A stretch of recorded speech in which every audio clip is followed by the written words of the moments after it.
দ্রুততম সময়ে দল হিসেবে আওয়ামী লীগকে বিচারের আওতায় আনার দাবি জানিয়েছেন এনসিপির আহ্বায়ক নাহিদ ইসলাম। জুলাই আগস্টের মানবতাবিরোধী অপরাধের মামলায় শেখ হাসিনা সহ ৩ জনের বিরুদ্ধে ৪৭তম সাক্ষী নাহিদ ইসলামকে জেরা শেষ করে শেখ হাসিনার স্টেট ডিফেন্স। পরে সাংবাদিকদের প্রশ্নের জবাবে একথা বলেন তিনি। বিচারপতি গোলাম মর্তুজা মজুমদারের নেতৃত্বে ৩ সদস্যের ট্রাইব্যুনাল নাহিদ ইসলামকে জেরা করেন রাষ্ট্রনিযুক্ত হাসিনার আইনজীবী।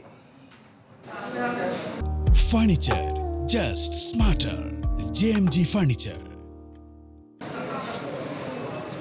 শেখ হাসিনার বিরুদ্ধে সাক্ষ্য ও জেরায় অংশ নিতে চতুর্থ দিনের মতো ট্রাইব্যুনালে জুলাই আন্দোলনের অন্যতম নেতা নাহিদ ইসলাম। রাষ্ট্রনিযুক্ত শেখ হাসিনার আইনজীবীর জেরায় কখনো তাকে দেখা যায় হাসতে, আবার কখনো বিরক্তি প্রকাশ করতে। তবে সব প্রশ্নের উত্তর দিয়ে দৃঢ়তার সাথে ট্রাইব্যুনালকে নাহিদ বলেন, ৫ আগস্টকে যেভাবেই সংজ্ঞায়িত করা হোক, শেখ হাসিনা আদতে পালিয়েই গিয়েছিলেন। আর তাই জুলাই হত্যাযজ্ঞে শেখ হাসিনা সহ জড়িতদের কঠোর শাস্তি চান তিনি। সাক্ষ্য ও জেরার শেষে সাংবাদিকদের প্রশ্নের জবাবে নাহিদ ইসলাম বলেন, নির্বাহী আদেশে সাময়িকভাবে নয়, বিচারিক প্রক্রিয়ার মধ্য দিয়ে আওয়ামী লীগ ও তার দোসরদের চিরতরে নিষিদ্ধ করতে হবে।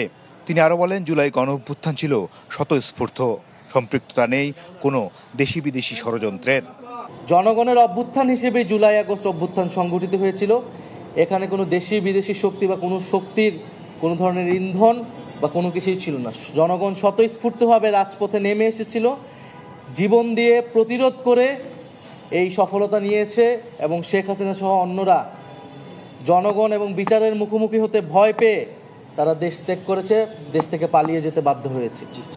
পরে চিফ প্রসিকিউটর বলেন, আওয়ামী লীগের বিচারের ব্যাপারে এখনো সিদ্ধান্ত হয়নি, তবে ট্রাইব্যুনাল চাইলে স্বপ্রণোদিতভাবে রায়তা আনতে পারেন।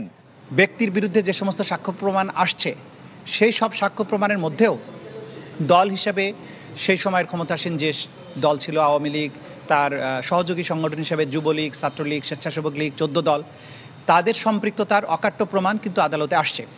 সুতরাং এই সিদ্ধান্ত নেবার সুযোগ আছে। এদিকে জুলাই আন্দোলনের প্রথম শহীদ আবু সাইদ হত্যায় সাক্ষ্য দেন গুলিবিদ্ধ আয়ান। 16 জুলাই তিনি প্রথম গুলিবিদ্ধ আবু সাইদকে ধরতে এগিয়ে আসেন। এ ঘটনায় তিনিও দায়ীদের শাস্তি দাবি করেন। মাসুদুর রহমান, চ্যানেল 24, ঢাকা।